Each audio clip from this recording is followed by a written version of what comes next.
welcome to the LARP Noobs. We're hitting into Friday, E4 2022. And I'm going to preface what I've got to say during probably the rest of the event with I treat this event like a holiday. It's been a long year and I just really wanted to have a cracking time. And it was an amazing event. But what is amazing for me maybe doesn't make the best listening for you. So I apologise in advance if what I have to say is basically I had a really good time seeing all the people I love having a cracking time and not necessarily doing that much. And I don't regret it at all. Dude, I don't understand why people enjoy listening to us. I think there's like a certain level where you just have to be like, we'll do our thing. Yeah. There are other LARP podcasts out there, right? And actually, so really good ones. Yeah, like LARPs and Tarps. There's To Have and To Roll. Fancy Nuts. Hefty Yeti's doing his thing. There's a whole bunch of people out there doing that. Band Shatter Song Diaries. Yes, really good. God, I'm going to miss some off. Yeah, we're going to miss some off. And if we did, that's not on purpose. You feel free to hate us for it. No, so... setting up, I think we were all kind of a little bit worried about the weather, but we actually got things set up pretty fairly well. Yeah, on Thursday we set up pretty quickly, right, and got everything sorted. On Thursday evening, I went for a little nappy nap, and then the weather hit, and it was like an attack, right? Yeah. Like it went from it being a little cloudy, some angry looking clouds, to a downpour, like a fucking deluge, thunder, lightning, the whole caboodle. Really, really intense lightning storm. But it flooded Bung's tent. And it flooded Bung's tent out. It flooded Simon's tent out. Basically, I think like the ground sheet and the ground, well, there wasn't quite enough distance there, and it just poured in. And bear in mind, we've had a bit of a quite heavy drought in the UK recently. Had a little bit of rain, which has prepped the ground a bit, which is good. But there was I'm sure we are not alone in Empire that people got their shit flooded out, right? Like that must have hit a lot of people. I remember at one point I was under the awnings. We have like this kind of 3-meter awning. We were all kind of crammed under there, and you were in the tent. And I was looking across at you. And I was thinking like, do I make the run to the tent? And it's like, we're talking like 10 meters. If that, and but the rain was like just sleeting down. I was like, I'm coming over. And it was like I was like shouting up to you up a mountain, like, we're almost at the top. And I just sprinted over. And I'm in my full regalia at this point, so I'm like, do not want to get soaked. Brutal, but like everyone pitched in, just tried to help the tents that were there, use a broom to try and sweep out most of it. I felt sorry for Simon and that, like having to put it up literally in the rain. It was a lot to do. It's the nature of the beast with these heavy lightning thunderstorms and showers. It literally came, and the thing is, it was one of those things where half an hour later ended. Literally half an hour later, it was a lovely evening, wasn't it? I trudged around on Thursday wearing my my waterproof jacket, and I was boiling, and it was really humid and gross. And I was like, man, I feel like an idiot for even taking this jacket out, you know. But I think once we all got settled in, obviously Thursday was a good time, and then into Friday, it was nice. It was kind of nice to go into an event, and I didn't really have a lot to do, and I hadn't I'd set like a couple of things on the agenda, but other than that, the agenda was basically just to have a good time. I did. I actually had like a similar mindset. So I got pretty drunk on Thursday, but Friday I was like, I'm not drinking till at least 8 o'clock, right? No alcohol will touch my lips because I want to dedicate to the game. But at the same time, I was like, the whole weekend was I talked about this in the pre-lot, but like the situation with Yarm, the place I'm ambassador to, it's just incredibly grim. And there was a kind of weird peace in the fact is that it's just like, hey, like I've like my room to maneuver has become so small. There's probably like a German or a Japanese word to sum up this feeling of like zen through like imminent doom. Imminent doom, and just like kind of like being like, hey, like I don't need to. I've tried my best. People know my position. I've gone through and I've done my due diligence, and I've spoken to the military council and the Nine and the Imperial Mint, and I've spoken to different senators and all this stuff, the different ambassadors. I've done all this, right? And all of that has led to us being in an even worse situation than we are now. So it's just like, for me, it was like this kind of, relax. Relax. Like, whatever happens next is like it's fine, you know. So I actually was, you know, really chill place throughout all of this. It was really nice. I went off and did a slave raid. We smashed the Asavayans, awesome. Ruined their evil slavery economy. Obviously, they're very grumpy about this. Yeah. But the cool thing is, not only do you get to, as a fleet captain, get to go and smash some slavers with my big burly boys, but you get paid. Yeah. You get paid sweet stuff, right? And there's interesting things in your player pack. It's probably the best things to say. Little spicy things in the player pack, and that is all I will have to say about that. But I think that's interesting. That's what I like, is that those people who go off on fleets and military units, I think obviously there was some people who say went down the hole to fight all the monsters and stuff. It was in that thingy's hole. Lorenzo's hole. Yeah, and like you also, by the way, all of the double entendre with all of this. Hilarious. It's like, for a game that is like, there's always like a little winky face, like a little winky face with this. But yeah, a load of people went down Lorenzo's hole to plug it up, and came back with all kinds of cool stuff. There was loot. Down that hole basically, and they really got up in there. So I mean, from there, I think for myself, really, the chain of events just were going to standing.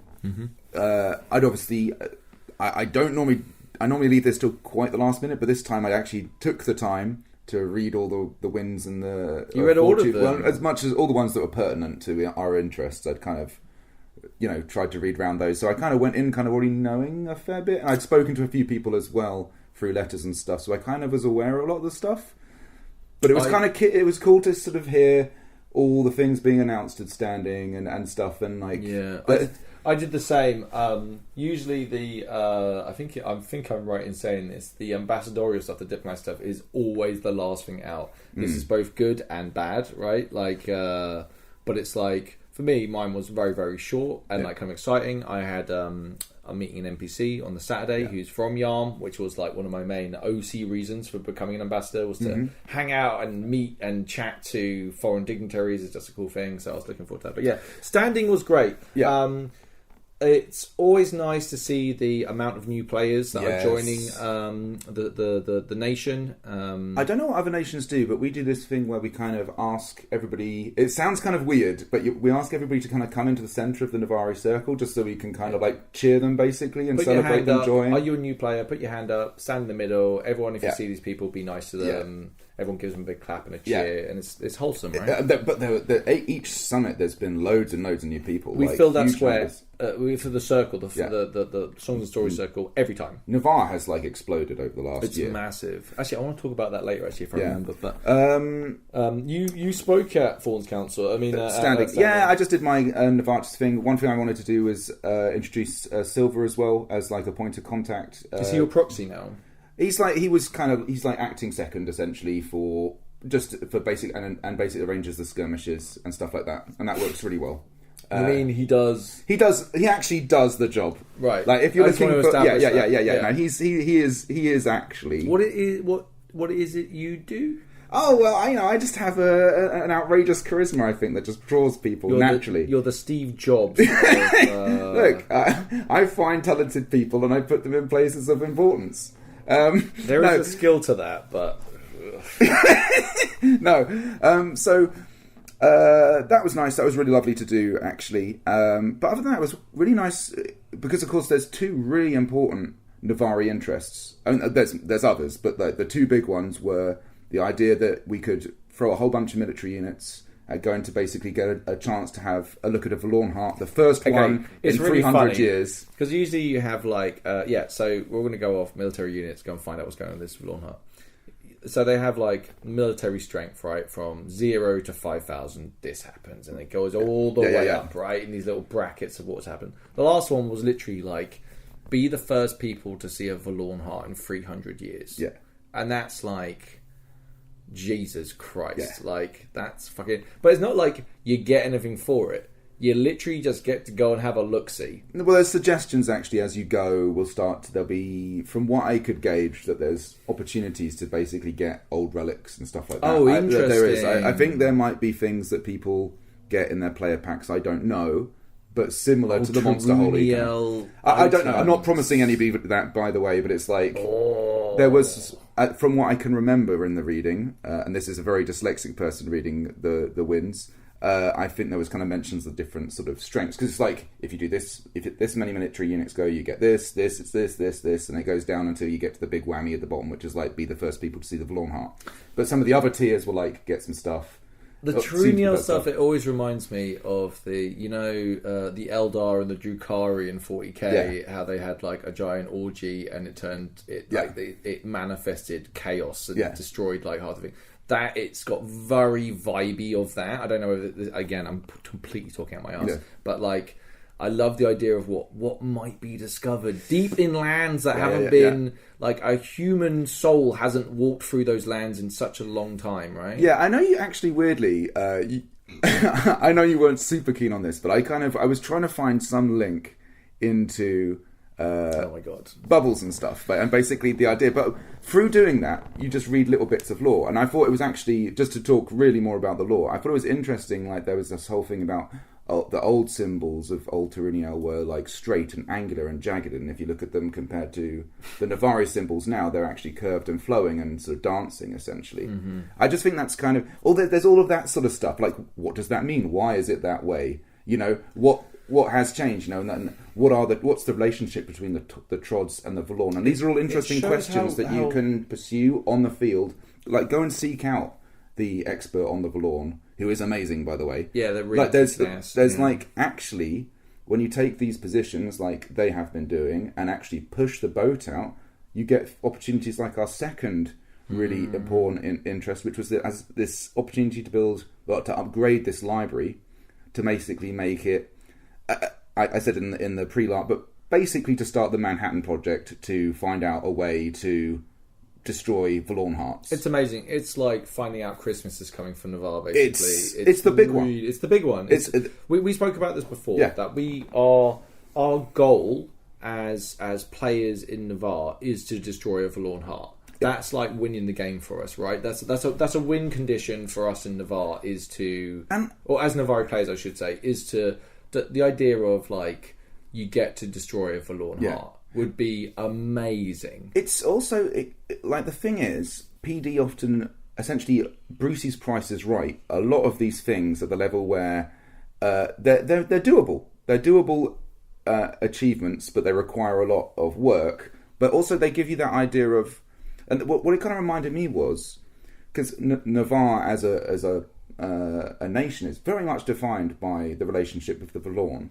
Now, obviously, we're talking way in the future, literally years in the future. Yeah. But imagine what it would be to be Navarre with no Vallorn, or to be at that... Like, how would Navarre start to act culturally if they were down to they were on the route to destroy the last Vallorn heart, and had to start thinking about what the future would actually be, and all of those kind of questions. Dude, I think it's going to be really interesting to see, like, we don't still understand the full nature of the Vallorn. Of course. Right? Like, I think our relationship with the Vallorn will become significantly more complex the more we understand about it, right? Yeah. Like, this is me just... I know nothing. No, we both know nothing. But I just... what I find interesting is a lot of this stuff makes me think of parallels in history, like... Those, like, similar to that, like, what was it like to be in those closing years of any of the epic wars of the past, when they were drawing towards the close and people had to think, even before the war was finished, they were thinking about what reconciliation looks like. Cylons, Battlestar Galactica, all of that, stuff, right? Like, loads of good stuff, like, what does reconciliation look like?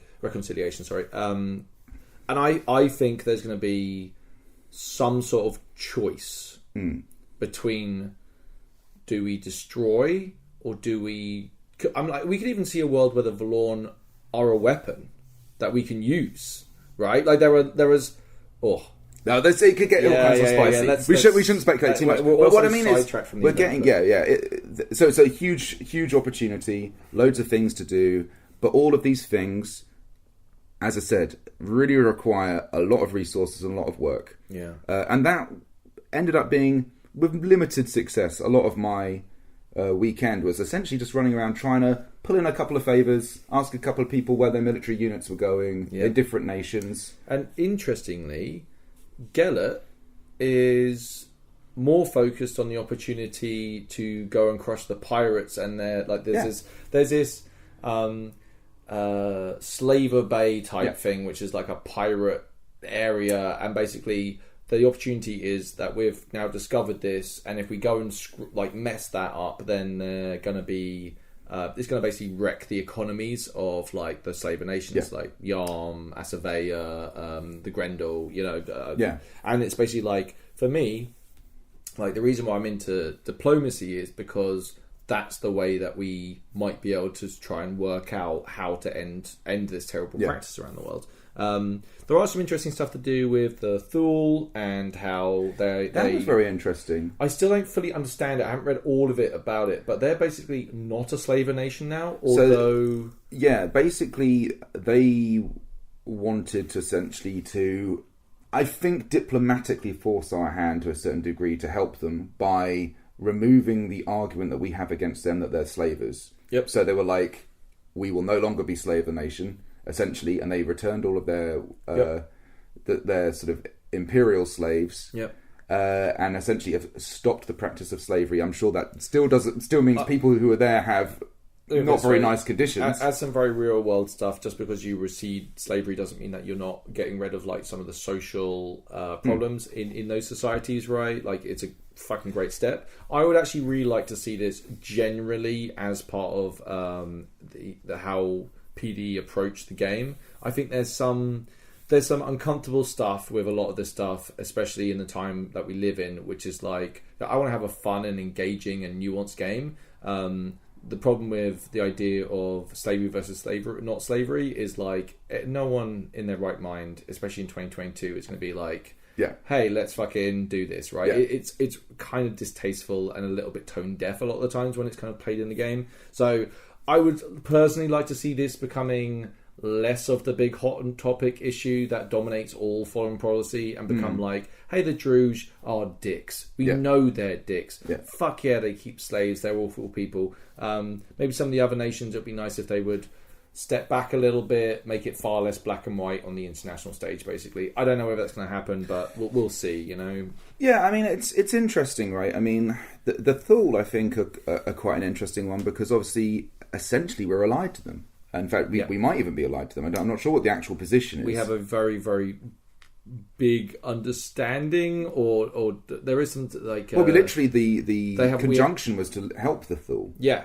which we sent. Sounds a lot like an alliance. Yeah, right? It was. The Imperial hero is going out to look after interests directly relating to the Thule and theirs. Yeah. Right. So it's like it was interesting. It's actually interesting to have these much more nuanced, much more complicated relationships. It's not like all orcs who aren't the Imperial orcs are like kill, kill, kill.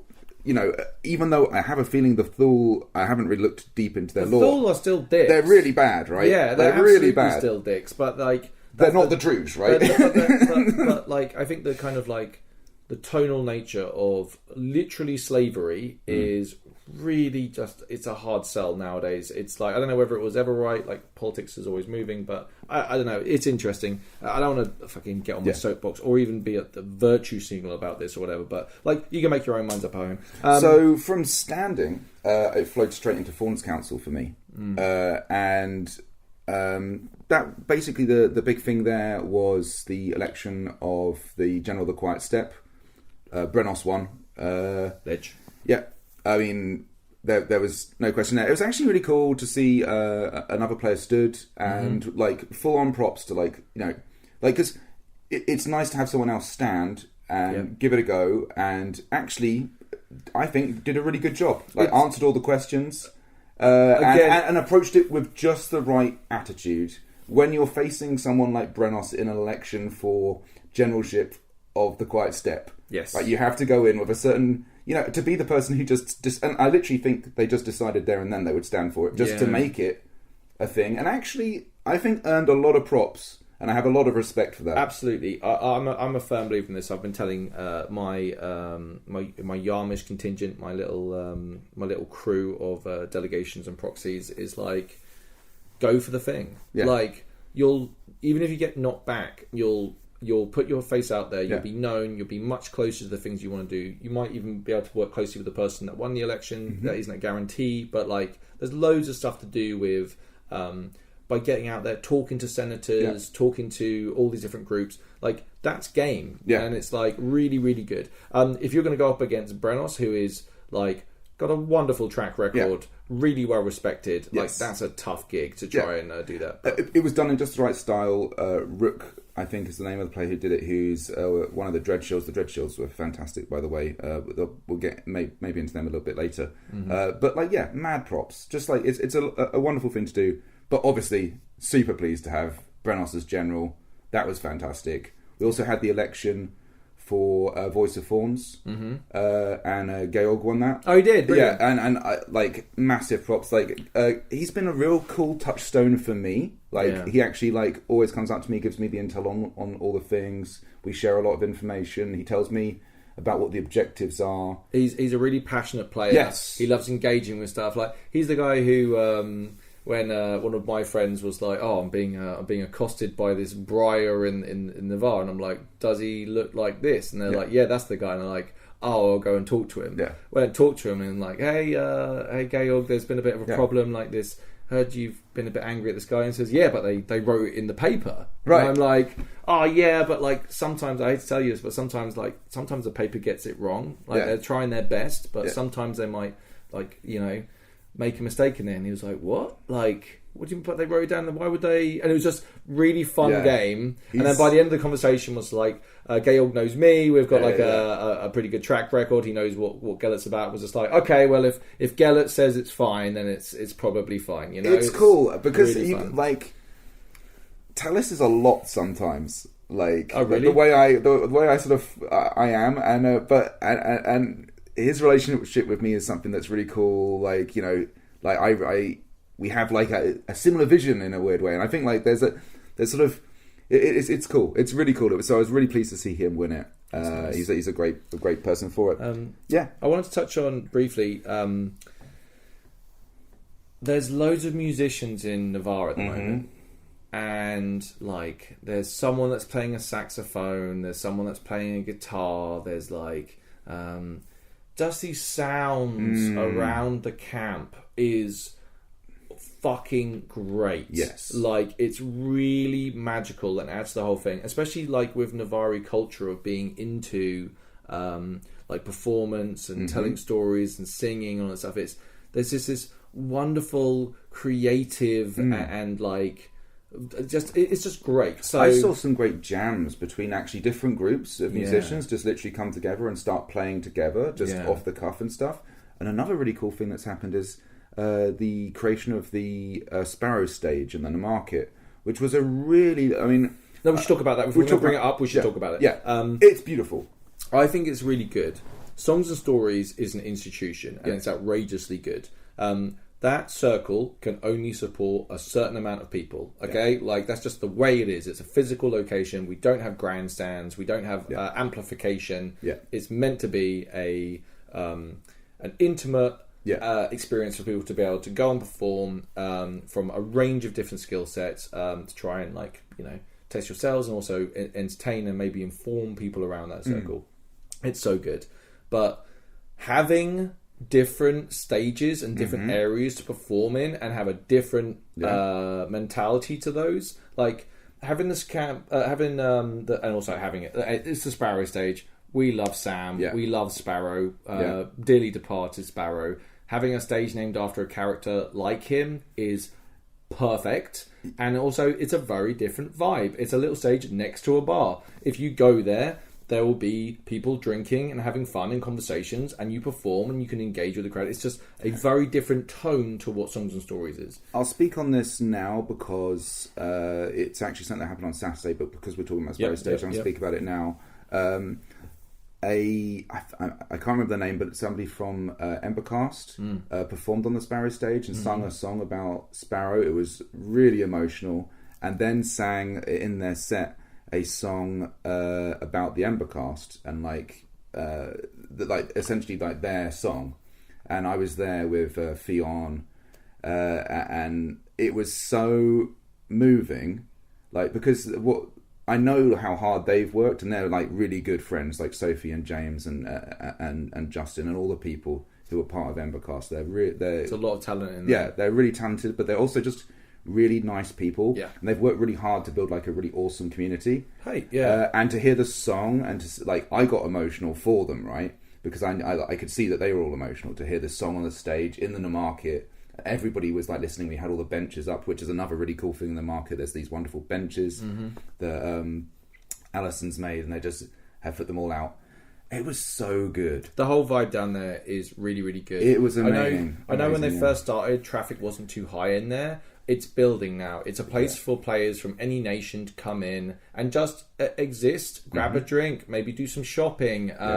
I think our senators meet there on a Friday night or Saturday night. I can't remember which one. But it's a real nice social space. Yes. Songs and Stories is not a place to chat and catch up and have some light entertainment in the background. The market and the bar is, right?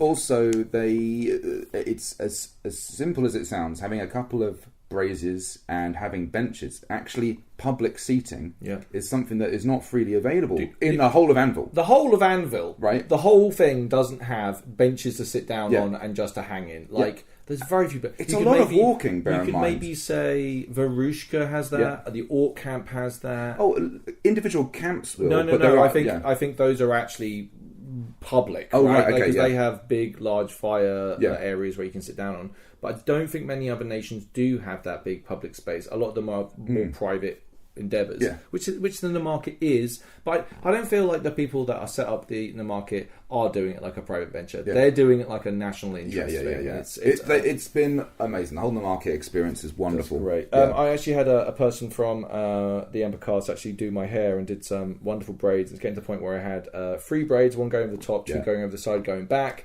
And oh my god, to not have to faff with my hair or look like a fucking crazy person the entire weekend, because my hair goes very your hair's looking great, dude. Like, I really like what you've done with your hair. But it's cool. Like, I like, and you're doing the same, right? Like, you've got been longer nice. hair now.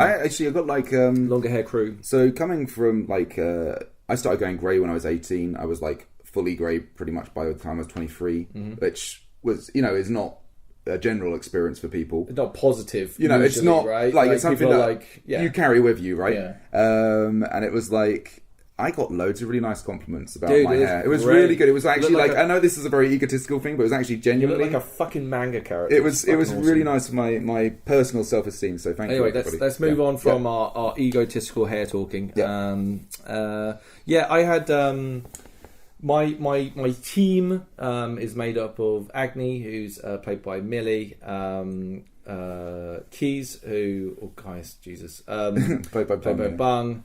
We had Orion's character is part of our group. Paige wasn't there this time, but like my little crew was like, it's really nice having my team, and I'm still always worried about the fact is that I'm just like, hey, who wants to come and spend your entire weekend following me around having meetings, right? Like, and it's kind of like, oh, lame. But like, they come into it with such a good attitude and are like really, really up for it and really help me, like, generally, like, so Agni is so good because she takes notes on everything. She's a really comfortable, confident note taker, which means, and I am not. Okay, like if I went to a meeting, my notes would be like a little stick figure and like a couple of words that don't have any meaning to each other. So having her come along helps me to be able to be like, I can just focus on the conversation I'm having, and Agni will write all this down.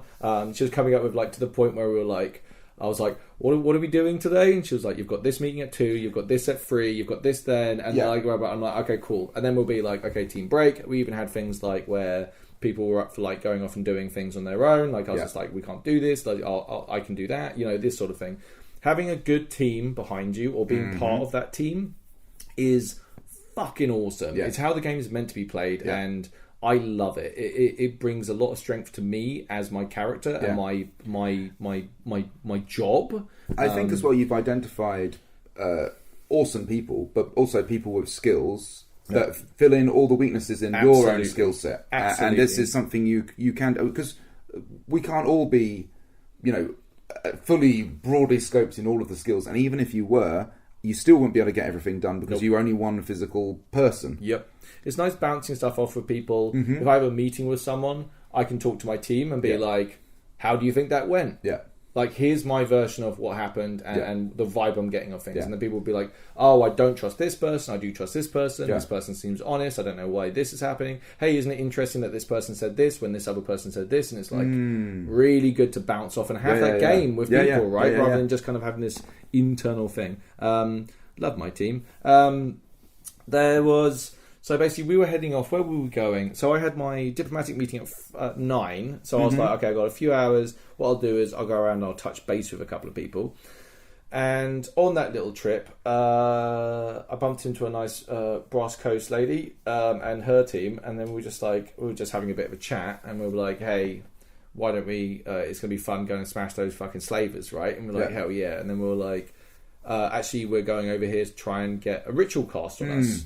And we were like, I was like, hey, I need a ritual cast on me as well. And it's like, hey, why don't we have a walk around? We looked at a few different camps, and then they were like, the ones we went to couldn't help, but then they were like, oh, they directed us, this camp should be. And the big pyramid Brass Coast tent where Violet hangs out. Yeah. And I was like, I know people there. Like, come on down. So I just said it to, I don't know Violet's character name, but I said to like, hey, looking to get this done, and she was just like, come in, grab a drink, like we're like have a good time, like, and then it was just like, here's this person that can do the ritual for us. So there was a bit of chat about how expensive it would be. It was quite expensive at 6 mana, which is a lot of resources, right? Yeah. But I have been scribbling away stuff here and there, like little bits. You need to get some together anyway for your win messages and stuff like that. So, so I have a lot of iridescent gloaming, and I have a little bit of mana just in the back burner, so I can actually do that.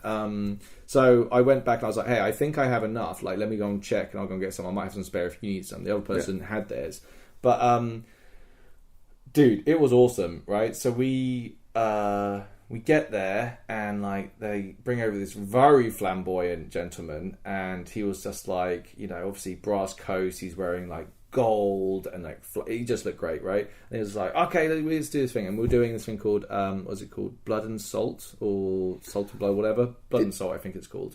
Basically, it's a ritual that increases your fleet strength and basically makes it twice as effective from a level 1, I think that is. I know I've probably got that wrong, but hey, it boosts my fleet up and makes it super good. It also like the idea of like it turns me and my lads into like bloodthirsty, like we're just gonna. They start rowing like that bit of Twins where Arnie is like rowing and moving like a speedboat. And we just get up there and just start ripping people in half. Do you know what I mean? With our bare hands. You know what I mean? Like just death to slavers. So I wanted to get that done. I wanted to get that done early as well, so I didn't have to think about it anymore. And this opportunity was just so good.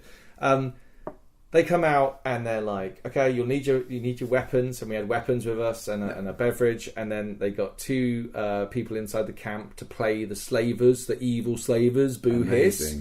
And he started doing this this ritual where it was like describing like the evil slavers and how cowardly they are and how they'd be destroyed. And then he's like going, and you're going to be all like mega and strong, and you do the stuff. And then we drew our weapons, and like it all got this big climactic, like very theatrical, very fun, really well done. And then basically we end up just kind of like batting the slavers, and they all fell down. The ground was still really wet, and they were like, oh yeah, let's maybe not do this where it's like whatever. But it was really great. I love I think it's dramaturgy or whatever it is, like that way of doing magic is really fun. It's so good. I saw a few different rituals being done over the weekend, and there were so many different ways to do it. And this way I loved. It was really fun. It was performative. Like there was a crowd of people come to watch who were all cheering and having fun with it. That's awesome. And I felt G'd up by it. I was like, my fleet's going to go and like absolutely, it's going to go. Let's go kick some ass. But yeah, really, really fun. Thank you for being a part of that. That's when I had my first alcoholic beverage actually in that tent. That was good because I was then going off to the diplomatic meeting. Okay. Bear in mind, like. I'm just expected to be like just to have the shit kicked out of me, okay? Because it's just like yarn be bad, everything bad now. you did the bad. You know what I mean?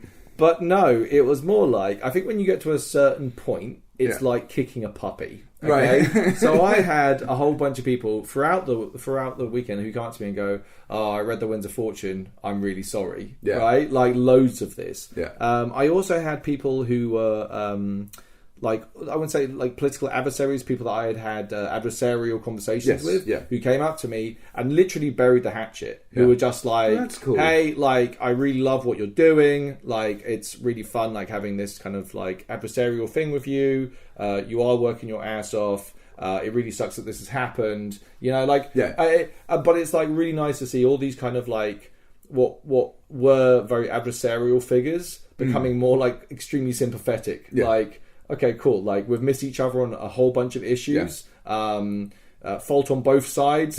Let's move on from this. Like, there's no more. That's cool. Yeah, really cool. That is cool. I went to the meeting. We're supposed to get these diplomatic correspondence, which is like a special thing just for me as ambassador. Basically tells me, like, it literally says you don't have to share this information with anyone. You're under no obligation. This is just for you. How you deal with this information, which is really cool game, by the way. Really cool. Also a lot of trust, right? Like, they had unfortunately, I think the plot team were quite delayed, so the meeting was at 9. We didn't receive our packs till 9:30. Wow. Right? And I expected mine to be quite short. Mine was a page and a half. Wow. Okay? Mainly stuff I knew, or at least confirming what I understood it to be, right? Really good read. Always enjoy those packs. Really enjoy them. And the amount of effort that must go into all these different things around the Empire, not just the diplomatical, but really interesting. So the first half an hour was a general chit-chat about what was going on. Oh, I forgot one thing. I haven't talked to the players, so I won't mention their name, but they are an ambassador to Asavea. I know you'll probably be able to figure that out, but it's important that I think that they are an orc. They came up to me and were like, "Hey, I spoke to Udo, who's an orc that I spoke to at the player event, and he said, oh yeah, I know Udo," and he goes to me, "He spoke very highly of you," and I went, "Well, I think Udo's great." And he says, "That's a very hard thing, like, to happen, right?" Udo's like an older orc, right? Because they have like the white skin when they get He's old. An older orc. He doesn't take shit off anyone. He's very direct, very really cool. I really like the guy, by the way. Like, I like the guy and I like the character. I think I've interacted with him before. But a cool character and very hard. So it was like the way he said, "That's like a very hard thing to do," or whatever. Like, it's like that's the thing, and it was just like. That interaction was immediately made me feel really good about like a whole bunch of stuff, because it was like, oh man, like, and like the way he was like, we should definitely talk and like, you know, get to know each other better, was like one of those things where it's just like, I love the cascade of those events. Yeah, what I quite like actually, and I think I've spoken about this in a few previous events, is actually you'll be surprised the diplomatic goodwill you can do by just going around and talking to other people from other nations and just having a meeting of minds on different conversations. Introducing your character can actually genuinely improve diplomatic relations. For those that don't know, I went to a player event, and my intention was, because there were a bunch of orc players there, was to go and talk to orc players about my role as ambassador to Yarn, which is a slaver nation. And basically be like, listen, I'm worried about my soul. I want to be held accountable for my actions, and I want to check with you what I'm doing isn't wrong. Like, if you think what I'm doing is wrong, then let me know, and I want to be held accountable, because I want to represent all the citizens of the Empire, not just the political bodies, but the citizens, right? So we had a really good, in-depth, hardcore chat about orcs, humans, slavery, my position, the nature of the way, all this stuff. Like, real good, hardcore RP, awesome. Like spicy goodness. That's great. And to have this character who is very well respected come up to me and like throw down an olive branch and basically be like, "Hey, like, we should talk and get to know each other better." It was just like a really nice little thing. That's lovely. You know? Yeah, really nice. Had our meeting, all got our packs. There are many resources at the Empire. Brevity is in very short supply in all aspects of the game. So we only had half an hour, so people really had to kind of like cram in like, this is what's going on with this, blah, blah, blah, blah, blah, blah, blah, and the smash through a lot of quite complicated stuff, but it was really good. Another good reason to have your team with you, right? Yeah, definitely. I read through mine. I gave it to Agni. I gave it to Keys to read through. Right, like I want all of my team to know exactly what I know. Right, like I need all of my team to be able to represent me if I'm not there. Yeah. If I get shanked, if I get the runs and I can't go to a meeting, I need everyone to be able to represent me, right? Agni's going to be my actual proxy, by the way, going forward. So we had this meeting. I did my piece, and basically it was nice because I got to go like, things are really bad. These are the reasons why they're bad. If we do anything else that's going to piss them off, basically, we will go to a war that we can't afford, and we won't win. Right, and there was no kickback, there was no fighting that. It's just like a statement of how things are, and it's just like really cool. And I basically just explained what I was going to be doing, how I was going to interact with that, and how things go forward. But really interesting hearing about all the other nations. Like one of the ambassadors had like a contract put out on them last summit, which was now repealed, and the guy was like, "Hey, it kind of sucks that no one actually tried to kill me, but it was cool that it was a thing." You know, that sort of. It's just like little wiki fun. We had like a bunch of stuff. We can't probably say too much stuff about this, but like some of the clandestine activities that are possible through the various networks that are available through the Empire. It's very interesting. I find that element of the game and the possibilities, the avenues of having like a 007 network. Hey, it's very exciting. There is a lot of that out there, by the way. A lot. If this year has taught us anything about how many different systems are working at the same time, all concurrently, and affecting each other, that you might not even be aware of happening, right? It was really fun to hear about opposite numbers in other nations as well, and like little vendettas between people involved in the intelligence agencies, essentially, and they're like, I really want to get this person. Right? Oh, it's a bit like, I know what you're talking about. It's a bit like wanting to take out... Like, you can imagine somebody in, like, the sort of... the James Bond world saying, like, I really want to get James Bond. Like, you know what it's like, Tinker Tailor, Soldier Spy, that kind of stuff, right? Yeah, where there's, like, one opposite number who is, like, this crazy good, like, a secret entity, and, like, you're all basically trying to kill each other for all these massive schemes. Yeah, really fun. It's great.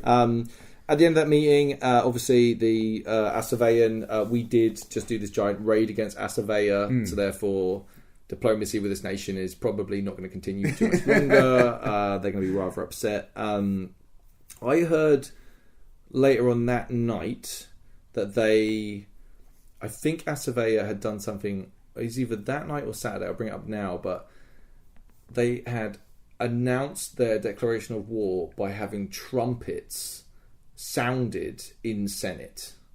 Wow. Yeah, like a big, like actual manifestation of trumpets, and something else happened as well. But like, I thought that was cool. Like the kind of like this epic, like just to let you know, we'd be fighting now. You know, really fun. We had a mooch around. I saw Pud singing in Wintermark. We were just well, me and Bung were like, hey, we haven't been to Wintermark in like forever, right? Not for like a drink. So we walked around there for a bit. Pud was doing a performance to a house. Are they a house? I think no, I don't know. They have a hall. A hall. That's what they do. They were doing it for a hall. I couldn't help myself. He stopped singing. It was so good. I just ran up and like gave Pud a bit of a hug. And it's just like he came round to the camp. Later, he did. By the way. Yeah, it was cool, and it was so funny because he's a big deal, right? Yeah, and he was introducing himself, but he's also so humble and like lovely. Yeah, it's amazing. It was really so talented fun. People that are just really humble and sweet. Like I love Pud, but his song, wonderful. Yeah, like just like really really good. But always a pleasure seeing them. We walked around the Mark for a bit. God, it's hard to find a decent place to drink in the Mark. I'm going to say this, okay? There's one bar that we went to ages ago. Now they've only got like one bench. It was really low key. I was just like, I think the problem is the Mark has loads of these large halls where people go to and hang out. So there's not as much kind of like public area for non-winter markers to really engage with the Mark. They have that fire thing on the hill on the open greens. Yeah, there's like a storytelling area, isn't there? But it's not like a social space as far as I can gauge. I mean, forgive us if I'm wrong, by the way, Wintermark. Yeah, we might be wrong. I don't know a lot about I think Wintermark. we went up there and they were doing some sort of ritual, and I think we kind of we didn't interrupt it, but we spoke next to it, asking for like where could we grab Brit, and it was just like, oh, this is actually, we kind of been a bit inappropriate here and had to leave type thing. Like it wasn't made that way. You just get that vibe. You're like, oh, fuck, okay, yeah, we should leave. But yeah, so that was our yearly drinking Wintermark. We went up to a bar in the Marches, which is now run by our friend Jim, who was part of our striding. Wow. Yeah. Wow. Yeah, that's really good. Pretty impressive little place they got there. Yeah. What is it, the Imperial Drop or something was the beer they had. They changed their beer recipe. Fuck, that shit's legit. Yeah, for me that was more of a Saturday thing, which we'll get to when we get to Saturday. Yeah, we'll talk about that later. But it's a lovely place. Why don't you tell us about your... Yeah, so for me, while all this has been happening, I've genuinely been... after that was national... After Fawns Council, it was national training. The light levels had dropped by this time. Yeah, sun came down real fast, didn't it? Yeah, and basically archery is not possible for safety reasons once the light gets to a certain level. Mm-hmm. I actually brought a archery target with me. I built like a boss for it that was... which we never got to use, unfortunately. Just light levels were never at a point, and the game wasn't at a point where we could get people to actually go and have a competition or do something with it. I think at the market would be a really good location for that, though. Do you think? No, I don't think it would be safe there with other people around. It's finding a clear space where people aren't walking. You'd have to clear it and then have people in separate lines, right? Yeah, it's something that actually needs proper organisation. What I've done is I've given it to Irrelight, because ultimately just me storing it is a hassle, and they will... Even if it never gets used at an Empire event, it will be used at one of their events. Yep. So that was really good. Yeah. We still had the Navarchas kind of meeting afterwards, just introducing everybody to everybody, talking about general ethos, running through things, passing on some sort of OC kind of rules stuff, clarifications just to people, stuff like that. It was just nice to have sort of touch base with everybody as well, and just generally do all of that. After that, I just went around and had a great time seeing, like literally as Talis does, popping around, seeing various people from different nations, asking them where they might be sending their military units, with my coconut and straw in hand. The coconut and straw, I like. You hate everything I am. I like the bubbles now. I accept the bubbles. They're fun. The kids love them. It's really fun. Yeah. Like that. The yes, the oh yes, the basically anything that just repeats the same words over and over. I love it so much. Look. And the coconut and the straw, I still have a lot to get used to with that. I would say it was when we were going to head out together, but I actually at that point I was sending off to try and muster some military stuff. I should say, by the way, I'm sounding like I'm being ridiculous, dude. I love the fact you're having such a fucking great time. Yeah. Like you're really enjoying yourself, and it's really fun to see you do that. Right? Yeah. Just because I'm a prick and a grumpy pear doesn't. I think there was a point where I was like, oh, do you genuinely not like this? And actually, we've got the kind of relationship, listeners, where it is like actually you rib me, and it's actually in a good and healthy and fun way. Well, it's more like for me, spirit. I may not appreciate some of the stuff you do, but I appreciate you, and there's a big difference between the two. Okay, if it ever got to the point where I'm just like, oh, I hate Ian for these reasons, it's like, well, that's very different. Whereas I can be critical, like the same way you can be critical of me about stuff. It's like, but at the same time, it's like, I love how you're like expressing yourself and enjoying yourself and really getting into it. It's fun. I think it's when you're doing something like, I guess that it's because it's a very different set of game from you. Like it's quite like performance led. There is no performance at all to what I'm doing. So it's like like a lot of my ego in the game is attached to the performance I am conducting as Talis walking around doing the things, right? So it's like it's important if you are engaging in this type of game to build up the mental strength to understand that necessarily won't hit for everyone, and it's been an important lesson, like to understand that like I have loads of people who love what I do. Yep. Not everyone has to love what I do. I think if you're going to be, and this actually works with the Ambassador game as well, any aspect of the game where you are making yourself into a bigger than life person, or putting your head above and being someone to look at, you're making yourself a target in that way. If you're being targeted for OC reasons, this is very different. Okay, that's not okay. However, in game, that's the nature of the game, and therefore, but I love the way that because I spoke to you about this, and I've been worried about you, like, oh my god, what if people come at you and are like really negative, or try and make you feel bad for being Talus or whatever.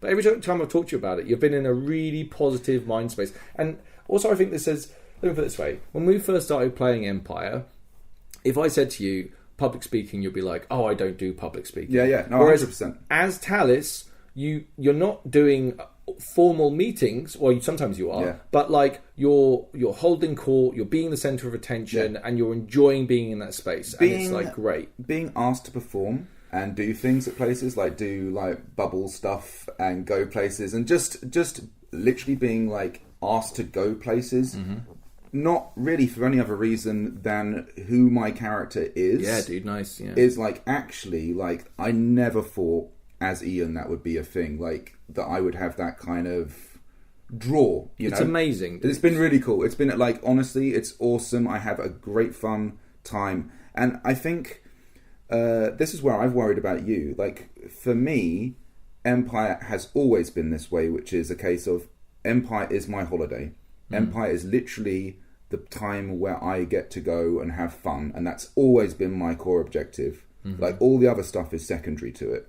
If I'm not having a good time, I'm not doing it right for me. And it's like, I've been actually worried about you, because I think often you've attached a lot of your game. It's more like, I think and we'll maybe speak about this a bit later, but like I was saying, I feel in a really good place with it, and I felt this is the most relaxed I've felt doing this job at any point. And honestly, I haven't had fun at certain points this year. Like 100%, I have not enjoyed the experience that I've had. That now, to learn stuff about yourself, sometimes that requires that you do stuff that isn't fun. Okay, the learning process about learning hard skills and learning stuff about yourself is not always a smooth path, right? I've really appreciated the stuff I've learnt. I feel like I'm a better person. I've got more skills now than I did a year ago. Was that always an enjoyable process? Fuck no, it was awful. But this event, I was in a really, really good place mentally. Also, the time that I've spent doing all that stuff, the people and connections that I've made. Like, I have a rep now with loads of people I don't even know, or people that I've interacted with. Actually, I had this one thing. I was walking down the road. This is a Saturday night thing, but I'll bring it up now. I see a senator, a Brass Coast senator, who has been featured as being critical in a newspaper of me, but I've always got the sense, and they've usually voted in favour of whatever I've done or been other stuff. And I just said, like, "Oh, I'm sorry, Senator," and they're walking by themselves, and they went, "Oh, hi," and I was just, "Hi, I'm Keller Ashbourne. I'm the senator to Young." She was like, "I know," and I was just like, "Cool." And I was just like, "Hey, I just wanted to say, Senator, that we haven't really had a chance to talk, but I really appreciate all the support that you've given me while I've been in my role." And she was like, "No problem at all." Like, and we had a bit of a chat, and it was like one of those things where it's a character that we hadn't actually talked directly to each other, but we're very aware of each other. And that little conversation was really cool, dude. Like, it was a really nice little So it's interesting to have. Again, I don't know. It's weird actually in some ways. Although our games are very different, there still are some similarities. For example, the adversarial game and what I'm doing, the idea and being told quite clearly by people who are, I have people who look out for me too, right? That there are people who would like to remove me from situations, right? And would like to, actively working against me potentially. And to understand that that's actually all really good fun, right? Like, I actually feel very, like, Talus is liked, but it's also okay that he's not liked. Because it's Talus. It's not Ian, it's Talus, right? And it's like, I'm very comfortable in that situation. It's actually really fun, right? If people, like, come and do a better job, right? And you know, if you want to like all that kind of stuff, it's nice and fun. But it's also like, you know, I'm always in the situation where if people are critical of what I'm doing, it's just like, what would you do differently? Like, it's a very different thing to be critical of someone doing a thing. It's a very different thing to be the person doing the thing, right? Like, it's one of those things where it's just like when people are talking to me about it, I'm like, cool, like, yeah, go for it. It's like, also it's been interesting to see like my skills, like, and that's the full range of even my physical skills. Like, realistically, I can only, for my physical health, like, do a battle, maybe a skirmish, monster the next day. Younger, fitter people could probably do many more skirmishes, do all the things. Okay, but people, is fitter that people than us at our age, don't we? And older, by the way. Yeah, but like, you know, I'm you know, but I'm happy with what I do. Yeah. And I've got the game that I've got. And what's kind of cool is I still feel I do my job pretty well. Yeah. And that people respect what I do in my job.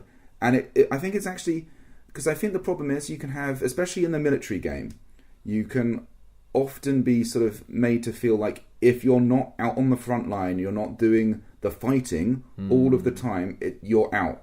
And it's like, actually, I have a lot of supporters, and that's really nice. Like, and that's built off, I think, what I do pretty much, I would say, even more so outside of battle than what I actually do inside of battle. And this comes down to, like, both of us have good proxies and good delegations. The good generals that I know do exactly the same thing. Yeah.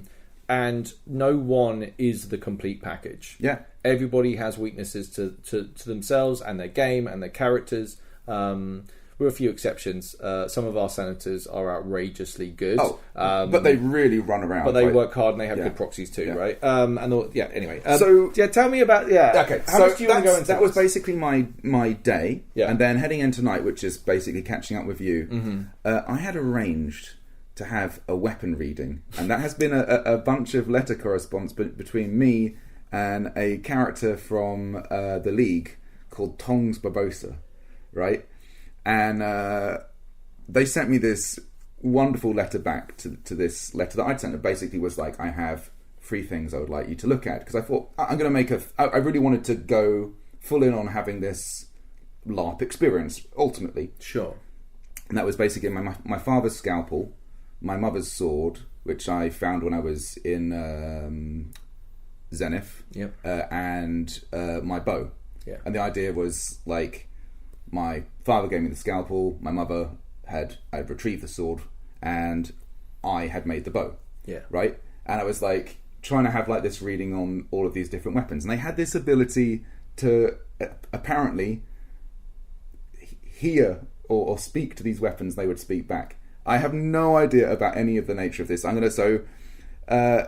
But to arrange a time and to have something very intimate done, actually, because I'd also set this all up with a fair bit of understanding of what my backstory was, and to actually get to explore that with this idea of this kind of my mum's from Urizen, my father's Navari, and obviously I'm here in Navarre now, and I'm looking for my place, which has always been a big question for Talis. Like, what is his place in the Greater Dance? Like, how does that sort of fit in? Like, how is he finding himself? Yeah, and for everybody else, right? He's constantly, but that is like the nature of Talis. It's the game you're playing, right? Is to constantly be questioned and to try and rise up to those questions, and that's why pride's become a big virtue, to like have pride in actually who I am through the various different challenges of being questioned and essentially like honing down what Talis is.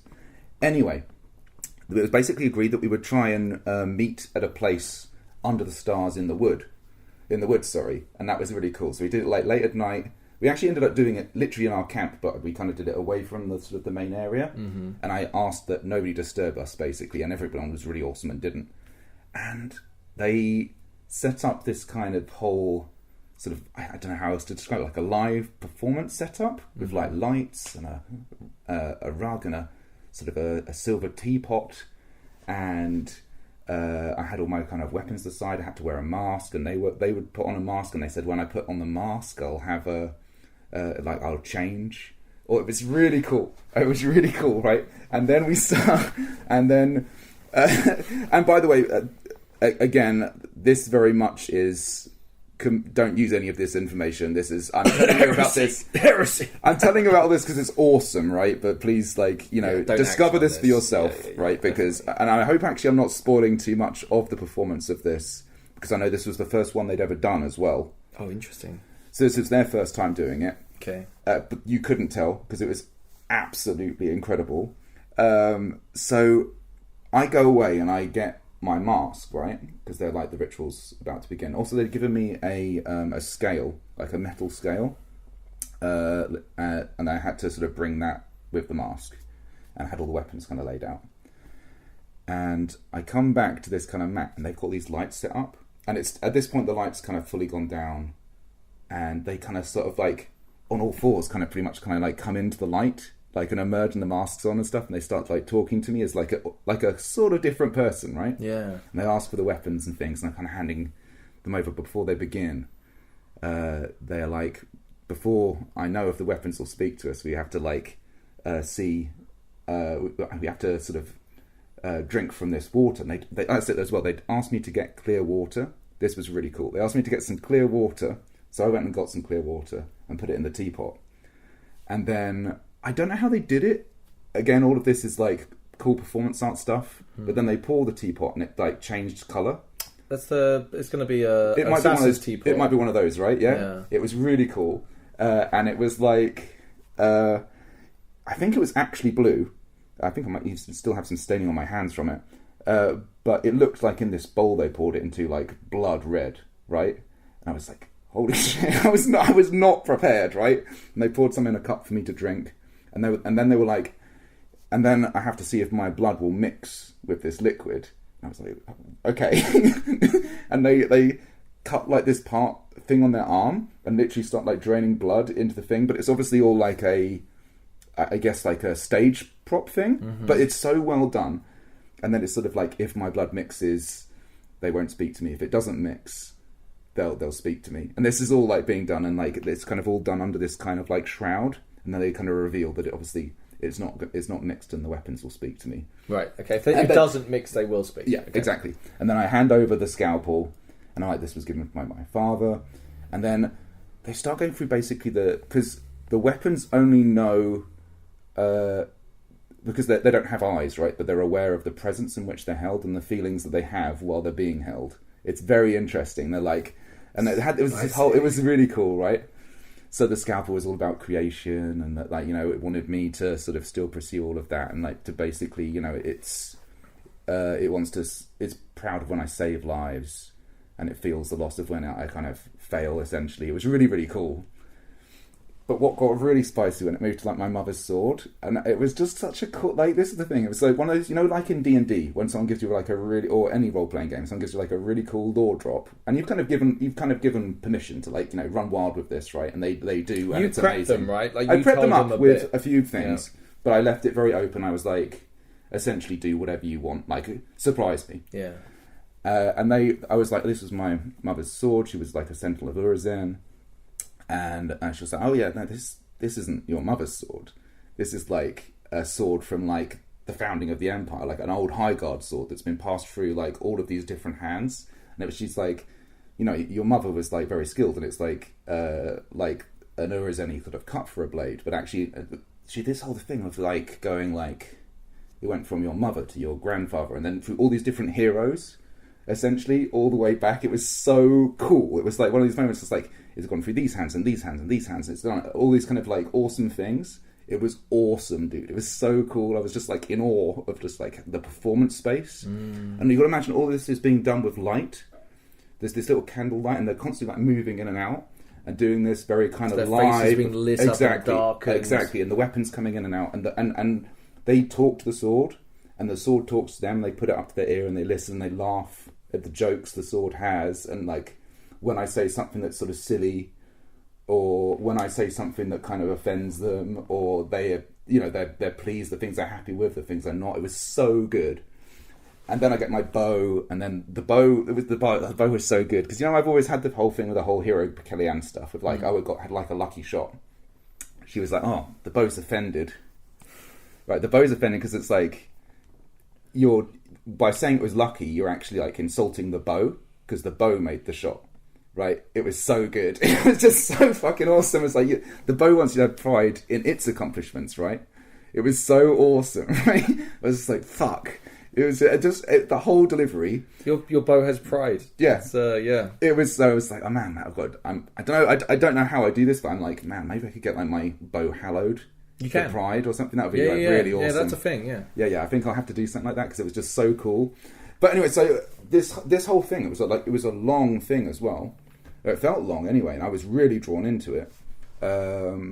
It was just, I would say, like as a performance experience, the coolest thing I've done in LARP. Wow, it sounds so amazing. Good. Like the player involved as well. When you mentioned them before we start recording, like she's legit, right? Yeah, really good. I felt like you know when you see one of those really good like live theatre performances with all of the like I guess like magician tricks. I don't even know how to express it. Yeah, was just the sleight of hand, all the way of you know like how a person doing a card trick will get you to draw the card, they'll get you to do the thing, so you can be baffled by how they did it afterwards. It was all of that sort of level of performance. I've become this I'm a firm believer in, and I know a couple of people that have learnt like little magic tricks, and I've got an idea for like how to make my next character who might be a physic and make their stuff more interesting. I love this idea of physical performance and magic and sleight of hand and all this stuff is like those skills, where there's no digital medium or anything, become crazy good on the field, right? Like it was amazing, like absolutely incredible, and I can't thank them enough. And it was interesting as well because it was like it's the kind of thing where it's like it was because it was their first time as well.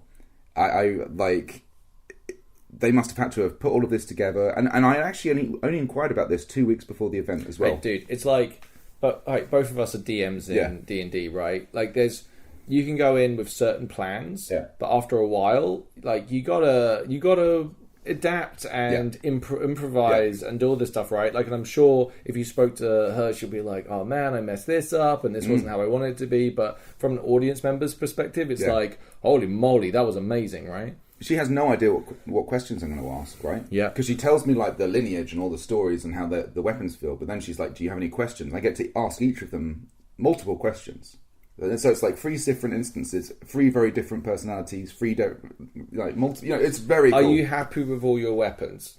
Do you like all your weapons? Yeah. Oh, dude, it was so cool. And like, Do they like you?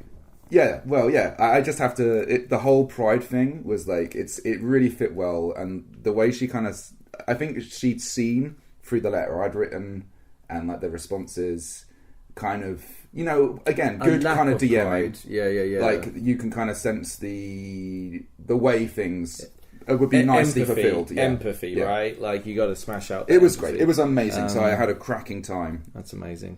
After that, like me and Bung just carried on going. Like we went to the pyramid tent thing, Star Tent, wherever it's called. Star Bar. Yeah. That was a bit loud, a bit raucous for us. We were a bit more low key than that. Yeah. So we met Benno there, who is Callum's new character. I met Benno just after you'd left. Yeah, he is outrageous. But it's really interesting to see Callum like existing in this new character at Empire. He's still finding his feet, still like working out the character. He's still crazy big character, crazy cool. But seeing him kind of like feeling his way. He's with the Reapers now, and I've got some like I really love the Reapers. You've got some really good players in the Reapers. It was again good. It's when you see different characters, and like when I first met his character, and bear in mind, Talis is a very different character in some ways, but like we hit it off straight away just as characters. I felt it was like we had a really good time. And he I mean, obviously as people we really liked each other. He's playing it as if he's Sinwig's lawyer. Yes. And Sinwig ran up like a crazy amount of debt or whatever, and like harassing Agni for it. It's just good fun. It's so it's really good. Fun. It was lovely. We went to Wise Guys in Dawn. It's become my proper nice place to hang. Like I really like the guys that run it. There's always interesting characters. It's just a good place to be. Like Wise Guys a lot. There's a bar in the VAR called the Dog End. Yeah. And it's got this reputation of being a bit of a dive bar, and there's always like something going on there. Like there was a fist fight over the weekend. Yeah. There was all sorts of cool stuff going on in there. Every time I go there, it's always shut. Right? It's always shut every time I go. So we went up there to go to it, and it was shut again. And me and Bung are like, fuck's sake, like this. Well, why is it never open when we want to go and grab a drink type thing? I heard they opened up after we left again. Anyway, but through the dark of the Navarre camp, we saw an angel. And this angel is the wheelbarrow. I've not been to the wheelbarrow. The wheelbarrow is so good. Like, the guy that runs it is just a proper chap. He's a really good bloke. Like, we've started to talk OC now. I love the guy. I love what he does. It's got a really fun thing. Like, I forgot to mention, like, last time, like, really funny things. Like, he'll be like, oh, do you have any of this? And he'll be like, oh, let me just check downstairs in the cellar. And he'll turn around and do, when you do the stepping down and you lower yourself down like you're in the stairs. Amazing. And then he'll yell up like, no, there's nothing down here. And then he'll come back up again type thing. Like, really funny. Amazing. We had a couple of shots there. He had his wonderful, a brass coast lady was helping him out, which is his OC girlfriend. And it was just good vibes, really. We had a good time.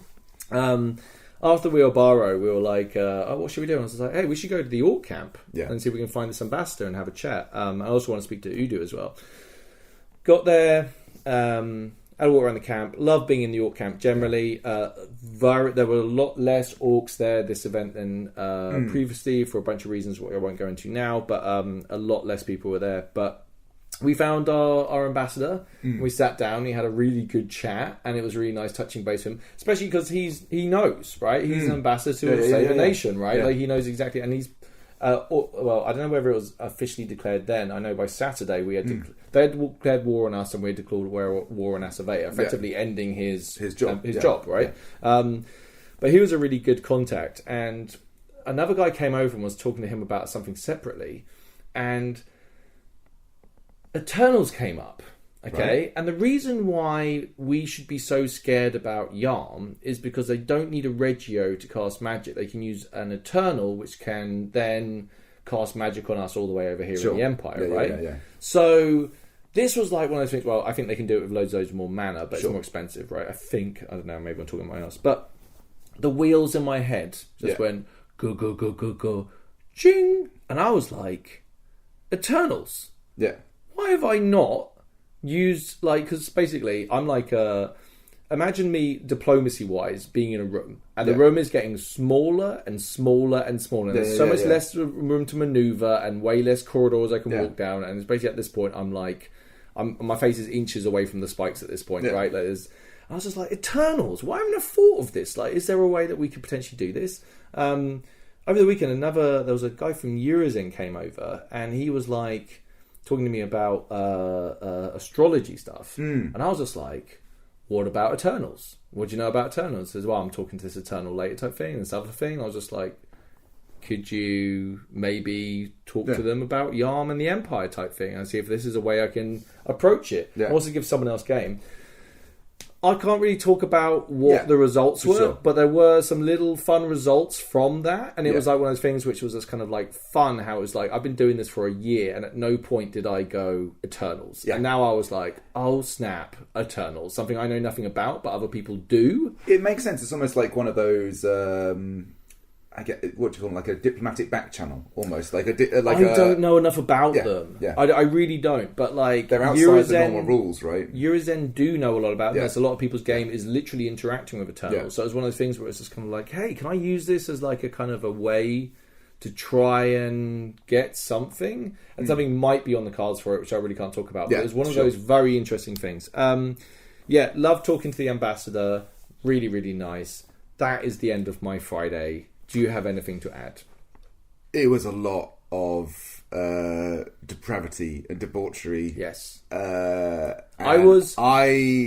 indulged myself. I was both Friday and Saturday. I was relatively badly behaved on the Friday, but not as badly as I was Saturday. You were on it like a car bonnet for the whole weekend, basically. It's like, actually, it's just...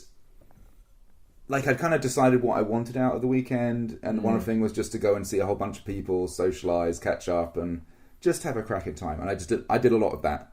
So I'm sorry, listener, it's not particularly exciting. There's no great conversation to be had. I had just an amazing time. Like, Star Bar, I went off to Blind Eye as well.